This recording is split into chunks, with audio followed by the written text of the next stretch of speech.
Hi hello नमस्कार आणि आजच्या व्लॉग मध्ये तुम्हाला सगळ्यांचं स्वागत. तुम्हाला दिसत असेल की आज पाडव्याचा सणानिमित्त आम्ही हा ब्लॉग केलेला आहे आणि थंबनेल वरनं तुम्हाला कळलंच आहे तुमच्या त्या दिवाळीच्या पहिल्या दिवसाच्या अभ्यंग स्नानाच्या ब्लॉग बद्दल धन्यवाद. हे सगळं गणेश कारभार हा ठरवून केलं नाहीये, कारण सकाळ सुटून मला आयुष्यात सगळ्यात महत्वाचा लागतो ते म्हणजे चहा. कारण माझे चहा ते एवढे चांगले आहेत ना की मला उठल्या उठल्या चहा लागतो आणि त्या चहाला आज मला मुकावं लागलंय. कारण मी आज मुका आहे, आज पाडवा आहे. पाडवा असल्यावर नवरे मुके असतात, एरवी पण मुके असतात. सो आज पाडवा असल्या कारणाने मला ह्या बाईनं मला चहा नाही दिलाय आणि सरळ आंघोळीला पाठवलं आणि स्वतःची हौस पूर्ण करण्यासाठी त्या गिफ्टच्या लालसेपोटी तिने मला ह्या सगळ्या गोष्टी करायला लावल्यात. आता माझे एक्सप्रेशन कसे असणार आहे मला माहित नाही, पण मला खूप भूक लागली आणि खूप चहाची तलप आली. आता हे ड्युअल कॅमेरा असल्या कारणामुळे हिला कसं हँडल करायचं ही मला माहित नाही. ही आपली फिरतेच आहे. पंखा का बंद केलास तू? पंखा पाहिजे मला. तुला अरे तो ओवाळताना बंद कर आधीच पासून का? बस झालं या गिफ्ट ओवाळणी हवी आहे. ओ हे तुझ्या वळणीचे कोणी पाडले? अंगवळणी पाडले. हो, तर अशा प्रकारे हा सुद्धा ब्लॉग पूर्ण बघा आणि बघा कशी व्यथा असते.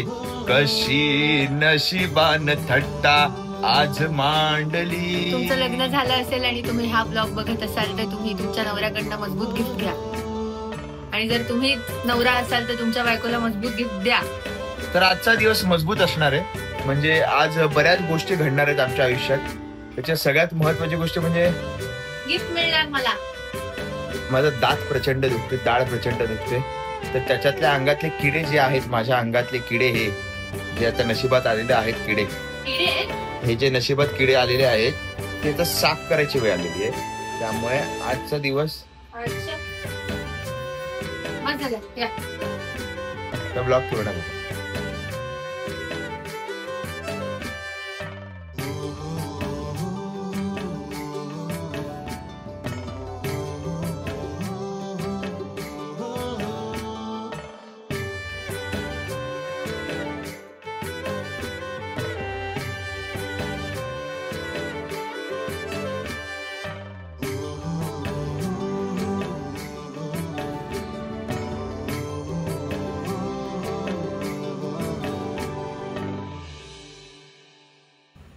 नमस्कार करा.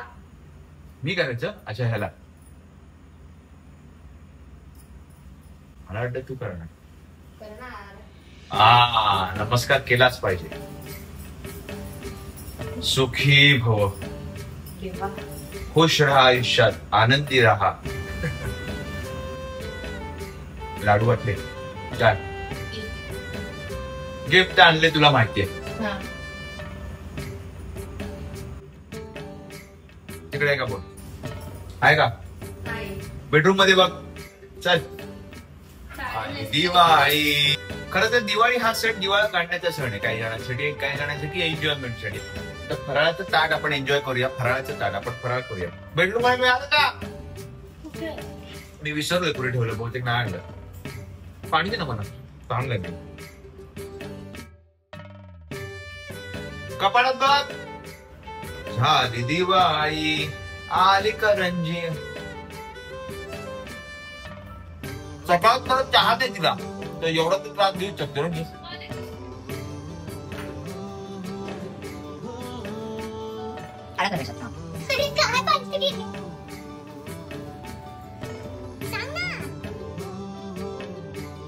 किचन मध्ये जा, वरच्या खाण्यात बघ आपल्या.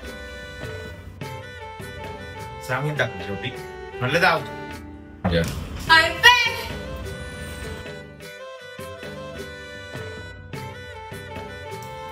आणि तो ओपन आहे, ते ऑनलाईन डिलिव्हरी असल्या काळात नाही तर तिला वाटायचं सेकंड हँड. आधीच सांगून ठेवलं.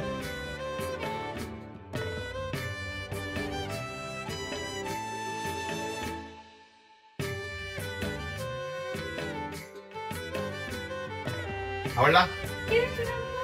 आता माझ्यासाठी गिफ्ट काय? चहा. हवाय ना. मी हिला गिफ्ट दिलं, हिने मला काहीच गिफ्ट दिलं नाही का? फालतूगिरी आहे. चहा देऊ शकते. पहिल्या पाडव्याला नवरा आणि बायको दोघे एकमेकांना गिफ्ट देतात. ते आजकालच आहे, आजकाल तसा ट्रेंड आलाय. मग मी तुला गिफ्ट कुठलं दिलं? पाडव्याचं. आजकालच दिलं ना, पण आजकालच आहे ते रिच्युअल आजकाल.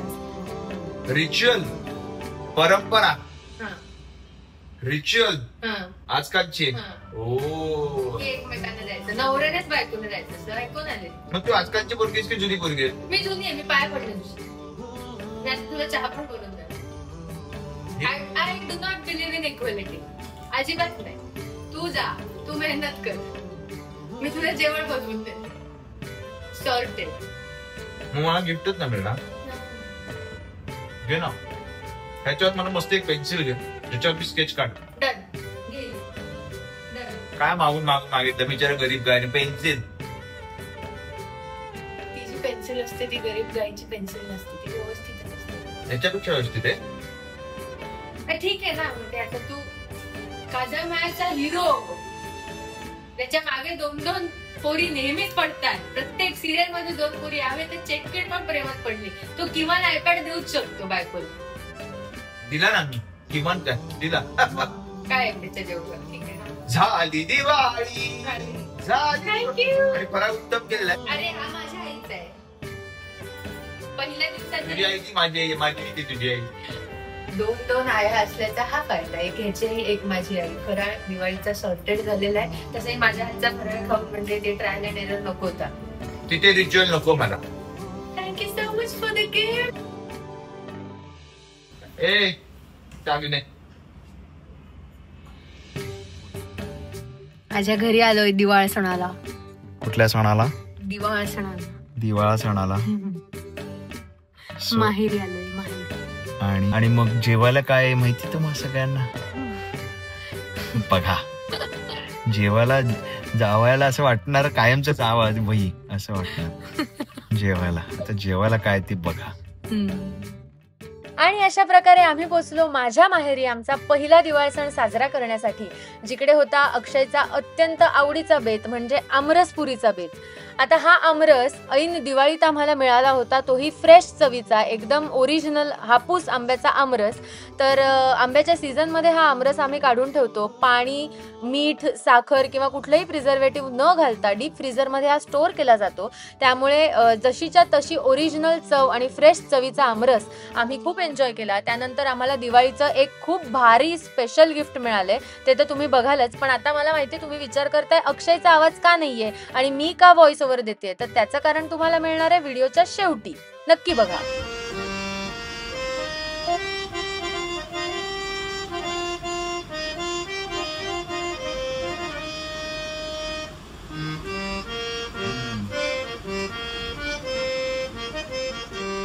अक्षय संगीत क्षेत्राशी जरी जोडला गेलेला नसला तरी तो एक संगीत प्रेमी आहे आणि तो कायम मला हे सांगायचा की आपल्या घरात एकतरी वाद्य हवं. पहिल्याच दिवाळी सणासाठी माझ्या घरच्यांनी आम्हाला हे स्पेशल आणि बेस्ट गिफ्ट दिलंय, ते म्हणजे ही हार्मोनियम. आणि ह्या गिफ्टच्या निमित्ताने अक्षयची ती इच्छा पण पूर्ण झाली आणि फायनली आमच्या घरात एक वाद्य आलं. आता हे लिहिले नाद ब्रह्म. आता मी वाजल्यानंतर नाद बंद होईल. चांगला वाजतोय, जे काय वाजतंय ते छानच वाजतंय. हे काय असं करायचं फक्त? अच्छा, त्याच्यामुळे आवाज वाढतो का? ती पूर्ण वापरायची हवा, ती पूर्ण वापरायची. शिकणार मी हे. शिट्टी वाजवताना जराशीच हवा त्या शिट्टीतनं फेकली तर बारीक आवाज येतो, अजून जास्त फेकली तर मोठा आवाज येतो.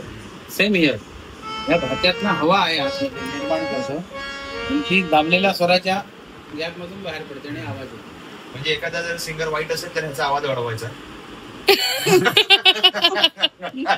एखादा जर चांगला गात असेल माझ्यासारखा तर याचा आवाज कमी करायचा. बरोबर. चल लवकर बंद करतो. वापरायची ती सगळी हवा. अच्छा, हो का? बंद कर. आमरस खाल्ल्यानंतर छान झोप आलेली आणि तो आमरस खऱ्या अर्थाने मला एन्जॉय नाही केलाय. म्हणजे दाताची जिभेची चव भागवली, आता दाताची चव भागवायला मी चाललोय डेंटिस्ट कडे. अक्कलदाढ जी आहे ती माझी पेन करते. ते अक्कलदाढीवर जोक नाही करणार तो? तू कर. माझ्यात एवढं टॅलेंटच नाही तुझ्या एवढं. तेवढी अक्कल असावी लागते. कसं सुचतं ना चुरू चुरू बोलायला. हा सिरियलचं शूटिंग आता हेक्टिक सुरू होणार आहे. मला अचानक लक्षात आलं की आपली अक्कल दाढ आहे, आपल्याला अक्कल आहे आणि ती दुखते. तर आता ते डॉक्टरकडे जाऊन छान गिफ्ट घेतल्यानंतर, छान आमरस खाल्ल्यानंतर, साधना तुला गिफ्ट दिल्यानंतर मला पण तुला गिफ्ट घ्यायचंय. आता बघू कशी तुझी सिच्युएशन काय असेल आफ्टर ट्रीटमेंट. सो माझं म्हणणं होतं की ती जी पेन्सिल आहे ती घेऊन टाकूया आपण. आता मला आफ्टर ट्रीटमेंट तरी झोपू दे. कारण आता त्याविषयी विचार होते ना की तू कशाला घाबरतोस, तर आता मला लक्षात आलं की मी डेंटिस्टला घाबरतो, मी इंजेक्शनला घाबरणार आहे. तू इंजेक्शनला घाबरतोस? तू नाही घाबरत? नाही. दातात बित इंजेक्शन घेऊ शकते बिंदास? एवढं माझं जात नाही मला त्रास. नाही समज ते वेळ ही जर वेळ आली तर तू घेऊ शकतेस मग इंजेक्शन? घेऊ शकते, कदाचित घेऊ शकते. I don't know. ही एक्सरे मशीन आहे. एक्सरे मशीन ही आहे दाताची. एक्सरे मशीन एवढी मोठी. येत नाहीये. आणि माझ्या मते ही नुसत्या दाताची नाही, ही सगळ्या प्रकारच्या दाताची आहे. एवढी मोठी सगळे दात ही एक्सरे काढ. जिथे जिथे दात आले असतील तिथे स्प्रेड असते. एवढी मोठी एक्सरे मशीन पाहिली नाही दातासाठी. त्यामुळे नंतर दोन्ही साईडने ई करावं लागेल.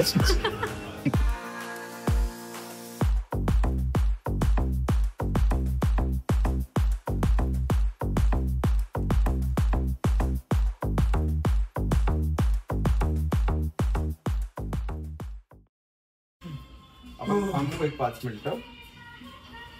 हे दुःख होतं की भीती होती? काय होतंय? थोडासा मोठा टोचतोय, एवढं नाही काही. करा चालेल. एक्सरे घेतला देवासाठी 1 मिनिट. खूप बदल झालं.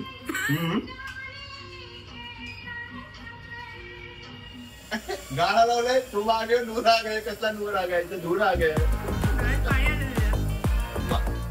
तर अक्षयची छोटूशी सर्जरी झाली आहे, ज्या कारणामुळे त्याला बोलता येत नाहीये आणि म्हणूनच या ब्लॉगचा व्हॉइस ओव्हर आहे माझ्या आवाजात. पण तरीही तुम्ही ब्लॉग शेवटपर्यंत पाहिलात यासाठी खूप खूप धन्यवाद. असंच प्रेम करत राहा. नक्की लाईक, शेअर आणि सबस्क्राईब करा. आणि घेऊन येत आहोत पुढचा ब्लॉग लवकरच. तोपर्यंत आय लव्ह यू. आम्ही फक्त तुमचेच आहोत.